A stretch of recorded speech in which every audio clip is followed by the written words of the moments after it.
Gérer une flotte de tablettes dans un établissement peut s'avérer être une chose très intéressante, mais le problème qui va rapidement se poser sera de pouvoir pousser des activités et documents sur la flotte de tablettes et également de pouvoir récupérer ces documents en masse depuis les tablettes une fois les productions élèves terminées. Le WebDAV est un protocole qui pourra permettre de solutionner ce petit problème. Comment ça marche?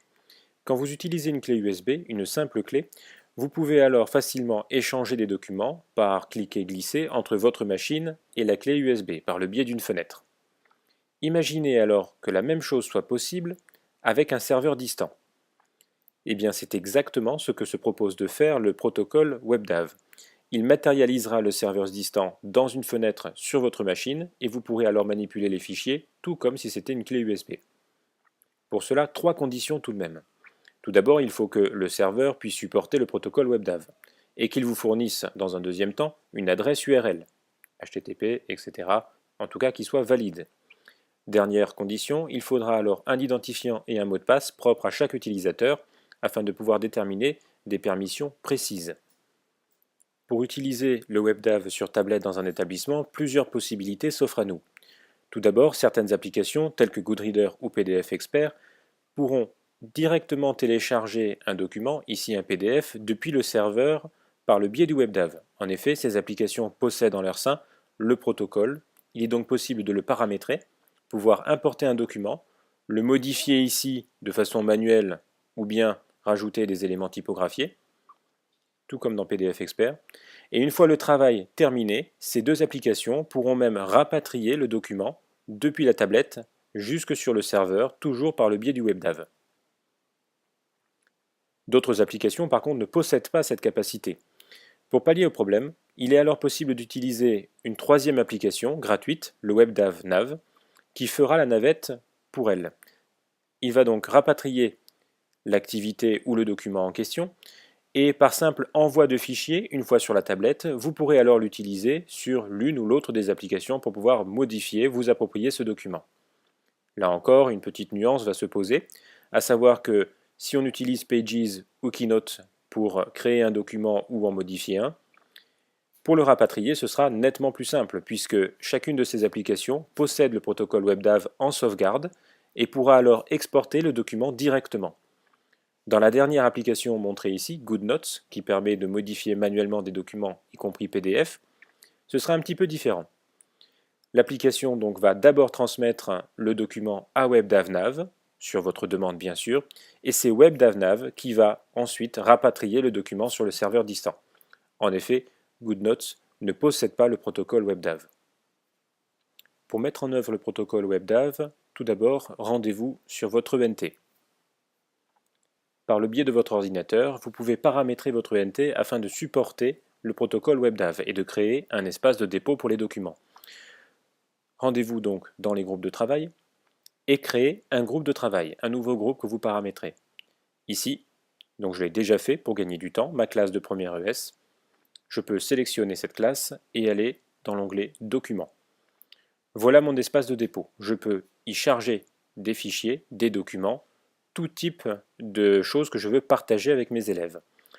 Pour que la chose soit bien organisée, il est préférable tout de même d'y organiser des dossiers.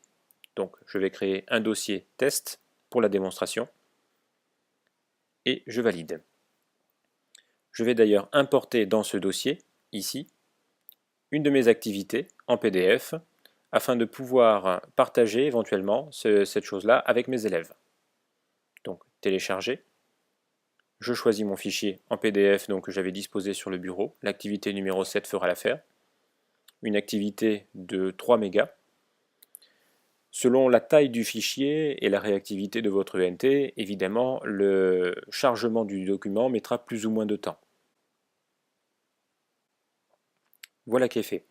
Le document apparaît bien ici, en plus comme nouveau. Si je voulais le supprimer, il me suffirait de cliquer dessus, pouvoir le modifier, en modifier les propriétés, le supprimer, bref, j'ai toujours la main sur ce que j'ai déposé, évidemment. Pour maintenant contacter ce document depuis ma tablette, je vais devoir tout d'abord effectuer une petite manipulation. En effet, je vais devoir copier une partie de l'adresse URL fournie par cette page.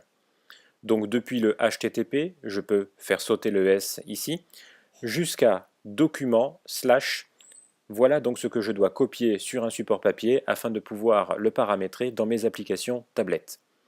Rendez-vous maintenant sur tablette pour pouvoir le faire. Une fois sur tablette, essayons d'ouvrir une des premières applications dont j'ai parlé tout à l'heure, à savoir Goodreader. Dès son ouverture, vous allez avoir une série de serveurs proposés que vous pourrez donc paramétrer jusqu'à souhait en fait et largement de quoi faire. À savoir déjà ma Dropbox, un serveur personnel, mon espace SkyDrive ou encore Google Drive. Ici, le NT est celui qui m'intéresse. Voilà comment le paramétrer. Tout d'abord, cliquez sur Add, puisque nous allons ajouter un serveur. Évidemment, ce qui nous intéresse ici est un serveur WebDAV. En guise de titre, vous pourrez donc rajouter le titre que vous souhaitez. ENT, pour moi, a été une bonne solution. Dans l'adresse ici, eh bien, rapatriez la partie d'adresse que vous avez précédemment sélectionnée jusqu'à document /. En user, eh bien, votre nom d'utilisateur fourni par l'établissement concernant votre ENT, et en mot de passe, également votre mot de passe habituel. Voilà ce que peut donner le paramétrage une fois effectué. Ici, je vous le montre. Donc ENT, mon adresse, mon nom d'utilisateur et le mot de passe, donc naturellement flouté par l'application. Une fois que le document est bien paramétré, le serveur est paramétré, je peux l'ouvrir simplement en cliquant dessus. Comme vous le voyez, le dossier test précédemment créé apparaît et je peux me rendre dedans et constater que mon activité 7 figure bien, mon document PDF. Cette application permet une chose extrêmement pratique. Elle permet de synchroniser un dossier distant sur la tablette. C'est ce que nous allons tenter de faire. Donc une fois mon dossier sélectionné, ici en vert, je vais cliquer sur Sync en bas de cet onglet. Dès lors, je vais choisir l'endroit où je veux que ce dossier se synchronise. Pourquoi pas dans Download, bien que je puisse créer un nouveau document ici. Dans Download, cela me convient, je vais mettre Download and Synchronize Here. Voilà qui apparaît. À partir de maintenant, un nouveau dossier synchronisé est paramétré dans ma tablette, et si je veux en synchroniser le contenu, dans un sens ou dans l'autre, je n'ai qu'à appuyer, ici, sur ce petit cercle à double flèche. Mon activité 7 est désormais synchronisée. Elle apparaît en local sur ma tablette, c'est-à-dire que je peux couper ma connexion Wi-Fi, partir avec ma tablette, et j'ai le document embarqué avec moi. Si je veux modifier le document ainsi chargé, je peux donc ici l'ouvrir dans l'application, Goodreader le permet, et je peux y ajouter toutes les modifications que je veux, une modification manuelle, y ajouter du texte, souligner certains éléments, embarrer d'autres, bref, me l'approprier totalement. Dès que je vais choisir une option, il va me proposer soit de sauver mes modifications directement sur le document original, soit de créer une copie annotée. Il est peut-être préférable pour un élève de créer sa copie annotée. Plusieurs propositions ici, je vais choisir la deuxième afin de créer cette copie directement dans le même dossier. Voilà. Je peux donc désormais ajouter mes modifications, écrire si j'en ai besoin. Je peux ajouter un texte typographié. Ceci est un test.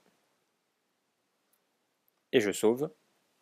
Choisir la couleur, en bref, tout est paramétrable. Ici dans mon document, j'avais même demandé aux élèves de me créer un schéma fonctionnel. Ils peuvent très facilement l'ajouter en choisissant les options qui leur permettent de dessiner l'une ou l'autre des figures s'ils en ont besoin. Recadrer ici, y ajouter du texte. En bref, ils sont totalement libres. Une fois le document ainsi modifié, nous pouvons revenir en arrière, donc en cliquant sur Test. Le document annoté est le premier qui figure ici en haut de ma liste. Si je reste longtemps appuyé dessus, je vais pouvoir d'ailleurs en modifier quelques propriétés. Vu que c'est devenu ma copie, pour éviter l'écrasement de données, je vais changer ici le mot Annoted par mon nom. Donc le document devient ainsi activité 7, le cœur sous contrôle, Baudry, puisque je suis l'élève qui a modifié ce document. Je clique sur OK. Revenons au niveau des serveurs. Si je veux que mon professeur puisse corriger mon travail, eh bien, je n'ai alors qu'à cliquer sur le petit cercle ici à double flèche, comme nous en avions parlé tout à l'heure. La synchronisation se fait à double sens. Je vais donc rapatrier automatiquement mon activité modifiée sur l'espace ENT disposé pour moi et ma classe.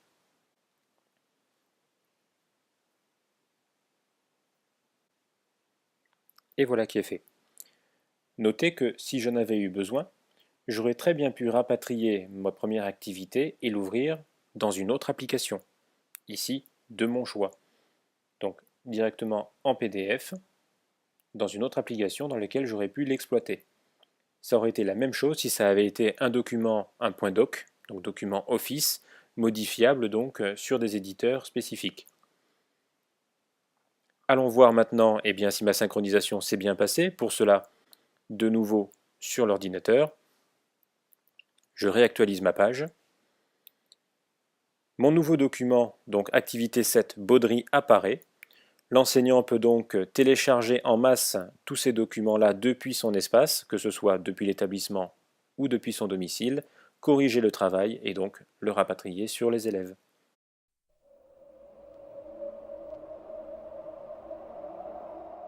L'application PDF Expert permet un équivalent, donc je vais la lancer pour vous montrer.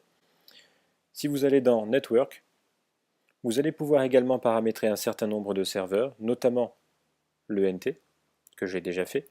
Pour cela, de la même manière, en cliquant sur Add, vous choisissez le WebDAV et vous rentrez les mêmes paramètres qu'auparavant. Une fois sauvegardé, vous pourrez donc l'ouvrir en le sélectionnant, toujours le fameux dossier test, cette fois-ci avec les deux activités, puisque je n'ai pas supprimé l'activité 7 de mon élève qui l'a modifiée. Je peux donc ouvrir l'activité originale,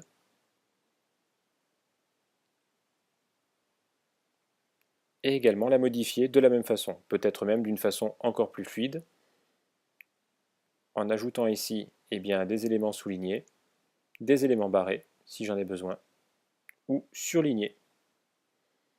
Je peux modifier évidemment de façon manuelle les choses, à savoir écrire un petit texte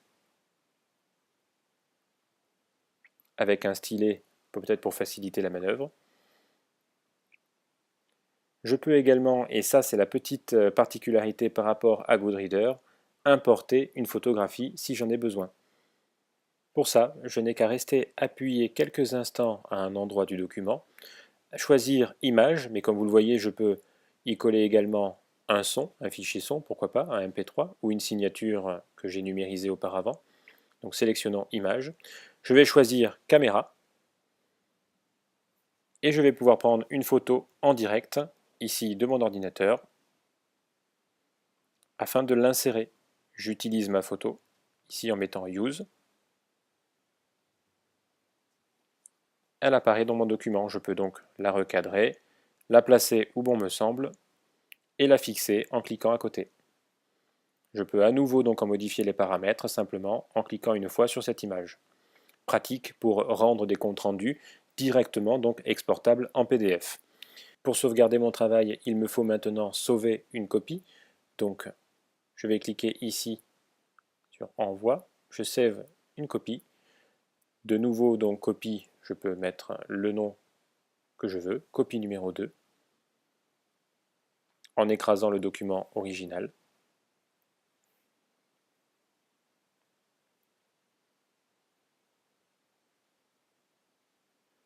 Voilà qui apparaît ici. Et je vais faire en sorte d'exporter ce document directement sur mon serveur. Donc je vais dans Network, dans mon ENT, Test, Edit, je clique sur Upload et je vais chercher mon document.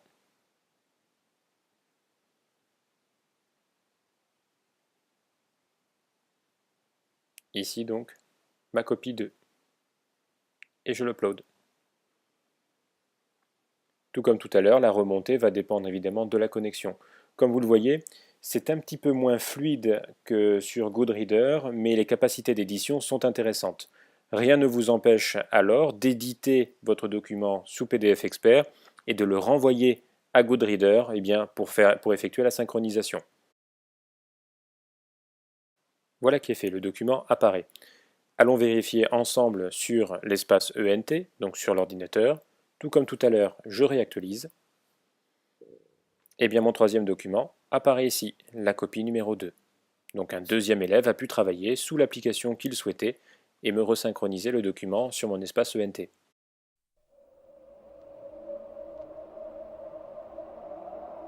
De la même façon, allons voir maintenant comment fonctionne l'application WebDAVNav, qui, elle, je vous le rappelle, ne servira qu'à faire le transfert depuis le serveur distant jusqu'à une application pour ouvrir le document. Donc ici, aucun serveur n'est paramétré, je vais cliquer sur plus pour remédier au problème. Le nom, eh bien, je ne vais pas faire dans l'originalité, je vais continuer avec mon ENT. L'adresse, je vais simplement noter ici l'adresse que j'avais sélectionnée auparavant, donc jusqu'à document. Mon nom d'utilisateur habituel, comme si j'étais dans l'établissement, et le mot de passe fourni par mon administration.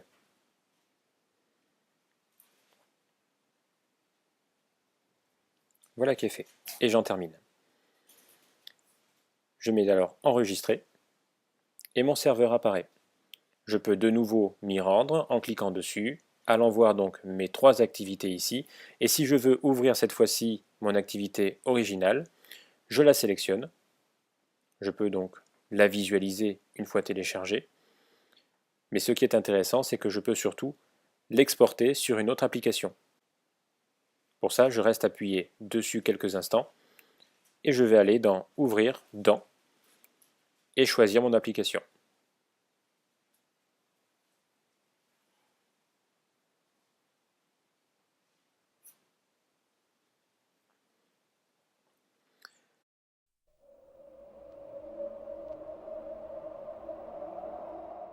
Tout à l'heure, je vous ai également parlé de certaines applications comme Pages et Keynote, donc applications appartenant à Apple qui permettent l'édition de A à Z. Essayons donc d'ouvrir un document dans Pages. Je vais en créer un nouveau. Un document vierge ici. Ici donc, nous parlons d'un vrai traitement éditeur de texte. Je peux ajouter le texte comme bon me semble. Ajouter ici un certain nombre même d'éléments, tout comme des tableaux, des documents multimédia, photos, du texte, comme vous pourriez le faire finalement sur votre propre machine, votre ordinateur, avec des petites étiquettes si jamais vous devez reprendre ici un document qui a été créé par plusieurs élèves, même apporter des petits commentaires lors de corrections. La sauvegarde par contre se fera plus simplement. En effet, il suffit ici de cliquer sur l'icône exportation pour envoyer une copie directement sur le serveur WebDAV. La première fois que vous allez sélectionner cette icône, il vous proposera de le paramétrer. Vous le ferez comme vous venez de faire ici, le WebDAV Nav. Donc, je clique. Plusieurs formats me sont proposés, d'un format Pages, donc modifiable sur ordinateur Mac, PDF, Word pour le reprendre sur un document Office, ou EPUB, un format particulier, notamment pour les livres numériques. Ici, donc, je vais l'exporter en PDF, toujours dans mon dossier test, et je l'envoie. Une copie a donc été envoyée. Je me retourne donc sur mon espace de dépôt, que je réactualise une dernière fois, pour voir ici le nouveau document apparaître. Document vierge puisque je ne l'ai pas renommé. Pour terminer ce tutoriel et en résumer les grandes lignes, je vous rappelle que pour communiquer avec un serveur distant via WebDAV, plusieurs possibilités s'offriront à vous. Certaines applications qui possèdent leur propre protocole WebDAV et leur propre système d'édition, comme PDF Expert ou Goodreader, permettant même de pouvoir renvoyer le travail ou l'activité ainsi modifiée, ou bien d'utiliser des applications d'édition puissantes mais ne possédant pas le système WebDAV, et là il faudra passer par le WebDAVNav, une application gratuite, et paramétrer le serveur à l'intérieur. Une fois l'activité envoyée, certaines comme Pages et Keynote pourront synchroniser leur contenu directement via le protocole WebDAV parce qu'elles le possèdent. D'autres par contre, qui pourraient ne pas posséder ce système, ce protocole, devront renvoyer l'activité directement à WebDAVNav afin que la synchronisation se passe sur le serveur distant. Pour rappel, un élève pourrait également supprimer le document d'origine, ce qui imposerait au professeur de devoir le remettre rapidement pour éviter qu'il manque aux autres élèves. Le WebDAV n'est donc pas la solution ultime au partage de documents sur tablette, mais c'est quand même une solution à étudier. À vous de trouver maintenant vos applications qui tourneront le mieux dans l'application de votre propre pédagogie. Bon courage et à bientôt.